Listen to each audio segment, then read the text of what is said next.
नमस्कार दोस्तों। पड़ोसी देश म्यांमार से खबर आज ये आई है कि वहाँ की सेना ने कहा है कि यहाँ तो ना कोई तख्ता पलट हुआ है और ना ही किसी नेता को गिरफ्तार या नज़रबंद किया गया है। आज थोड़ी देर के लिए आर्मी ने इंटरनेट को ऑन किया और फिर प्रेस कॉन्फ्रेंस के ज़रिए यही दो मोटी मोटी बातें बताईं। अब सवाल ये है कि म्यांमार में हो क्या रहा है, वहाँ के नेता क्या कर रहे हैं, कहाँ हैं, और सेना जो कुछ कह रही है उसका सच क्या है। दरअसल म्यांमार के संविधान में सेना के पास एक अधिकार है, आर्टिकल 317 और 317 के तहत कहा यह गया है कि सेना राष्ट्रहित में कोई भी फैसला ले सकती है। वो चुनी हुई सरकार को भी बेदखल कर सकती है और राष्ट्रहित में फैसला लेने का अधिकार सेना को जिन आधार पर या जिन कारणों से है, ये कारण और वो आधार सेना ही तय करती है। अब म्यांमार में आज की तारीख में लोग सड़कों पर हैं, सेना के टैंक और सैनिक सड़कों पर हैं, आमने सामने की स्थिति है। कहा यह जा रहा है, बार बार घोषणाएं की जा रही कि अगर कोई भी आदमी सेना के काम में या सुरक्षा के काम में दखल देता है या फिर लोगों को भड़काता है, समाज को हिंसा के रास्ते पर ले जाता है, सेना ने जो फैसला किया है, अभी जो मौजूदा स्थिति है उस स्थिति के खिलाफ लोगों को लामबंद करता है, तो फिर उसको सज़ा होगी। 3 साल की, 7 साल की, 20 साल तक की हो सकती है। और यह मुनादी बार बार वहाँ की जा रही है। लोगों की तरफ से हालात ये हैं कि आम आदमी छोड़िए, बौद्ध भिक्षुक भी सड़कों पर हैं। अब सवाल ये है कि म्यांमार में क्या हुआ। म्यांमार में इस बार का जो चुनाव हुआ 8 नवंबर 2020 को, 5 साल बाद, इन चुनाव में भी ऑंग सान सू की, जो कि वहाँ के सबसे बड़ी नेता रही हैं, लोकतंत्र की खातिर म्यांमार में लगातार उन्होंने लड़ाई लड़ी। 15 साल तक वो जेल में रहीं या नज़रबंद रहीं, मानकर चलिए नज़रबंद ही रहीं। उनकी पार्टी सत्ता में आई 2015 में, वो स्टेट काउंसिलर बनी। जो प्रधानमंत्री की हैसियत हिंदुस्तान के संविधान में है, वही म्यांमार के संविधान में स्टेट काउंसिलर की हैसियत है। तो फिर प्रधानमंत्री बनी और 5 साल के बाद इस बार चुनाव हुए। इस बार के चुनाव में 80% से ज़्यादा सीटें उनकी पार्टी को आईं और उसके बाद भी, जिसको नेशनल लीग फॉर डेमोक्रेसी कहते हैं, और यह पार्टी ऑंग सान सू की है। 80% से ज़्यादा सीटें लेने के बाद भी सेना ने आरोप ये लगाया कि नहीं, धांधली बहुत ज़्यादा हुई और लगभग 80 लाख वोटों की धांधली ऑंग सान सू की पार्टी ने की है।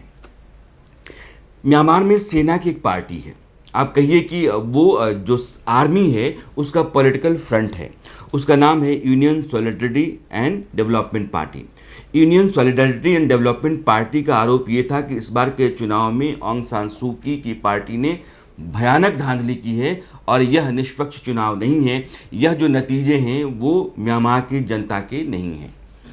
सेना ने उस दिन 1 फरवरी 2021 को, जब संसद की पहली बैठक, नई संसद की पहली बैठक होनी थी, उसी रात यानी 31 जनवरी और 1 फरवरी की रात को ऑंग सान सू की नज़रबंद कर दिया, वहाँ के राष्ट्रपति को नज़रबंद कर दिया और सत्ता अपने हाथ में ले ली।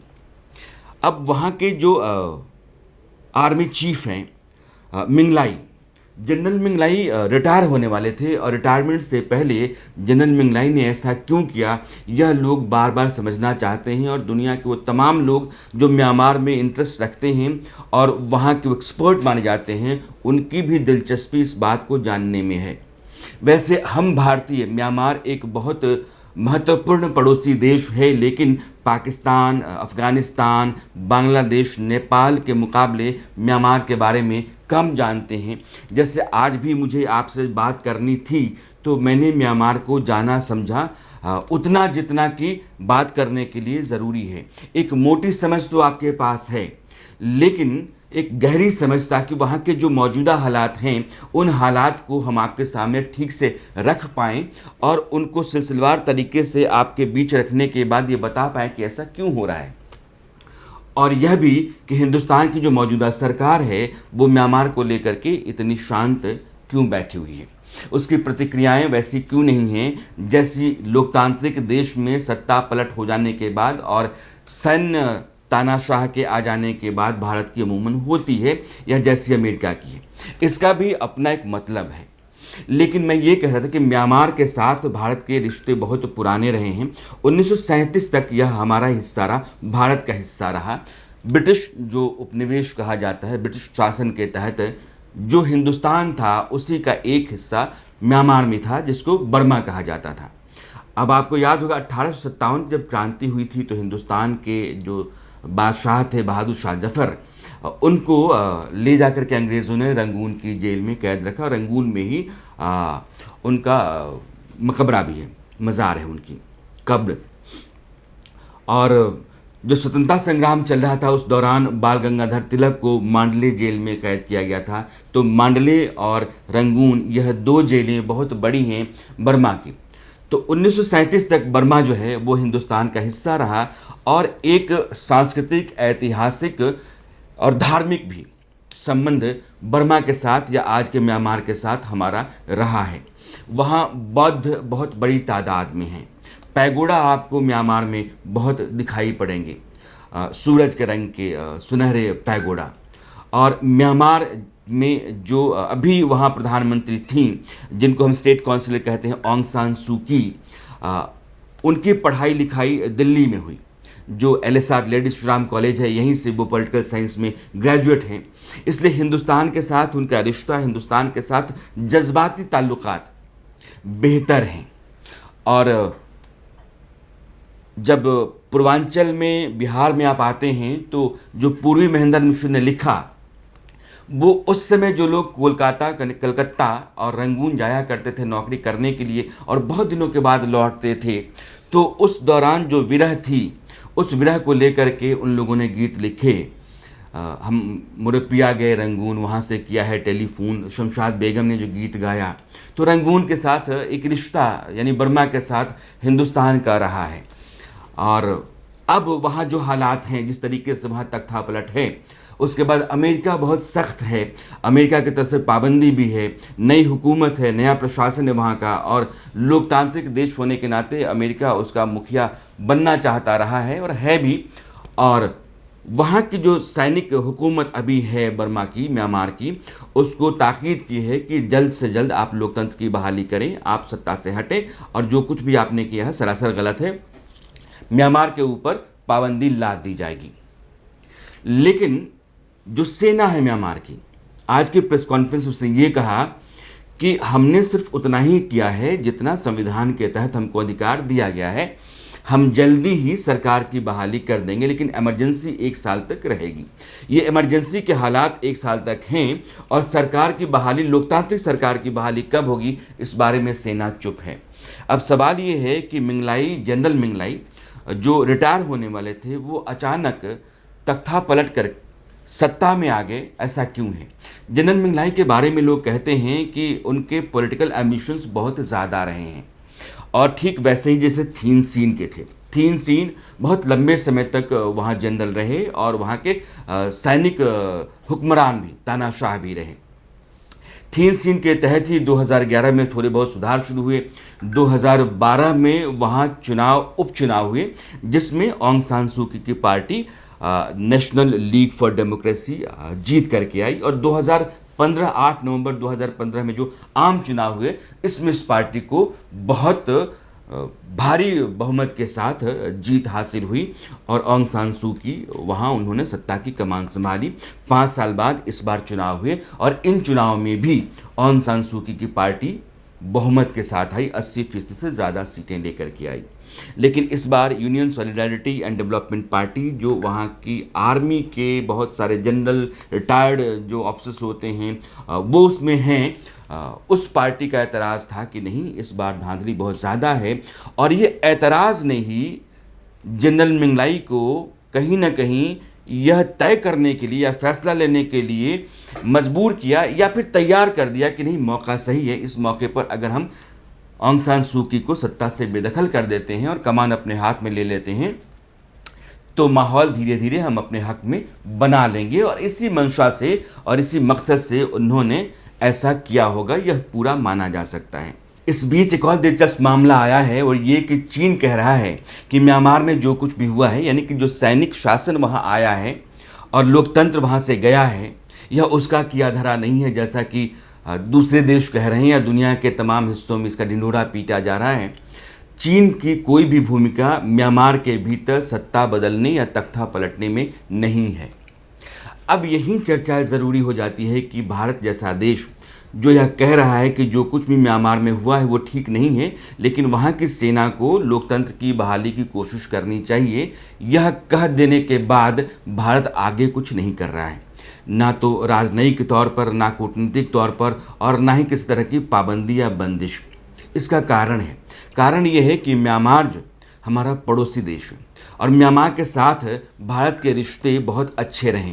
आपको याद होगा कि जब 2016 में हिंदुस्तान ने सर्जिकल स्ट्राइक पाकिस्तान में की थी, उससे पहले एक और सर्जिकल स्ट्राइक हिंदुस्तान की फ़ौज ने की थी, और म्यांमार में जो उग्रवादी वहाँ हैं म्यांमार के भीतर और नागालैंड मणिपुर में आकर के वो हिंदुस्तान के ख़िलाफ़ लड़ाई लड़ते हैं, मोर्चा थामते हैं, उन लोगों के कैंप पर जाकर के, उन लोगों के ठिकाने पर जाकर के हमला बोला था भारतीय जवानों ने और नेस्तनाबूद कर दिया था। यह म्यांमार की सरकार और सेना से मिल कर के हुआ था। इसलिए म्यांमार जो पड़ोस में है, अगर वो बिदक जाता है और चीन उसको समझा लेता है कि देखो भारत के साथ तुम्हारे रिश्ते कितने ख़राब हैं और भारत चाहता नहीं है कि सैन्य शासन म्यांमार में रहे, इसके बाद चीन को मौका मिल जाएगा ये कहने के लिए कि म्यांमार का भारत दरअसल दुश्मन है और वो यानी कि चीन उसका दोस्त है। तो जो वहाँ की सैन्य हुकूमत है उसको कोई ना कोई संरक्षण चाहिए। अमेरिका नाराज़ है, ब्रिटेन जा नहीं सकता है, फ्रांस और जर्मनी जैसे देश अमेरिका को नाराज़ करके म्यांमार का समर्थन नहीं कर सकते हैं। हिंदुस्तान लोकतंत्र का एक पहरुआ देश है, लेकिन पड़ोसी होने के नाते वो बहुत कुछ कह नहीं सकता है। ऐसे में चीन उसका एक बहुत बड़ा आसरा हो सकता है और म्यांमार का जो सैन्य शासन है अपने को बचाए रखने के लिए और म्यांमार के भीतर अपनी ताकत को बनाए रखने के लिए चीन के साए में जा सकता है।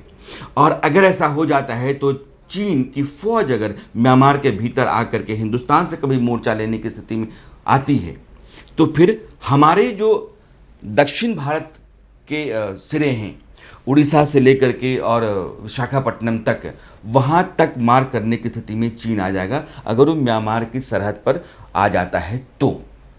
इसलिए भारत बहुत फूंक फूंक करके कदम रख रहा है, क्योंकि चीन के साथ हमारे रिश्ते लगातार ख़राब होते जा रहे हैं और चीन के साथ हमारी सीमा लद्दाख से लेकर के अरुणाचल तक चलती है और म्यांमार की सीमा जो है वो अरुणाचल से नीचे मिज़ोरम तक चलती है। बहुत लंबी सरहद हमारी है और जो समुद्री सरहद है म्यांमार की वो भारत की दक्षिणी समुद्री सीमा जो है उसके आमने सामने होती है। इसलिए म्यांमार स्ट्रैटेजिकली हमारे लिए एक बहुत ही इम्पॉर्टेंट पड़ोसी देश है और उसके साथ किसी तरह की दुश्मनी या उसके साथ उसकी नाराज़गी मोल करके चीन को वहाँ जगह दे देना भारत के लिए अच्छी बात नहीं होगी। और भारत सरकार ने इसीलिए बहुत तोल मोल करके अपना बयान रखा है, अपना पक्ष रखा है। लेकिन म्यांमार के भीतर जो कुछ भी अभी चल रहा है लोकतंत्र के लिहाज से ठीक नहीं है।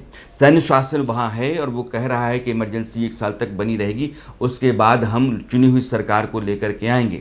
लेकिन चुनी हुई सरकार के भीतर भी उसकी अपनी ताकत होती है। 2008 में एक संविधान संशोधन हुआ और उस संशोधन के ज़रिए कहा यह गया कि संसद के भीतर 25% जो सीटें हैं वो सेना के पास रहेंगी और 3 मंत्रालय, एक विदेश, दूसरा गृह, एक रक्षा, दूसरा गृह और तीसरा सीमा सुरक्षा, यह तीनों मंत्रालय उसी के पास रहेंगे। यानी कि संसद के अंदर 25% सीटें और 3 मंत्रालय सेना के पास रहेंगे। कुछ लोग ये सवाल कर रहे हैं कि जनरल मिंगलाई को रिटायर होना था, लेकिन क्या सेना के बहुत सारे अफसरों को इस बात का डर हो गया था कि दोबारा सत्ता में जिस तरीके से या जिस भारी बहुमत के साथ ऑंग सान सू की आई हैं, कहीं ऐसा ना हो कि संविधान में संशोधन करके वो सेना की ताकत को कम कर दें, उसकी हैसियत शून्य कर दें। लेकिन आप संविधान के भीतर जाएंगे तो लगता है कि ऐसा मुमकिन नहीं है, क्योंकि 2008 के संविधान के मुताबिक संविधान संशोधन के जरिए जिस तरीके से 25% सीटें संसद में सेना के पास रख दी गईं, उसी तरीके से संविधान संशोधन के लिए 3/4 बहुमत चाहिए और 3/4 बहुमत तभी हो सकता है जब सेना की भी मर्जी उसमें शामिल हो। यानी कि सेना के खिलाफ किसी भी तरह का संशोधन सेना की मर्जी के बगैर वहाँ हो ही नहीं सकता है।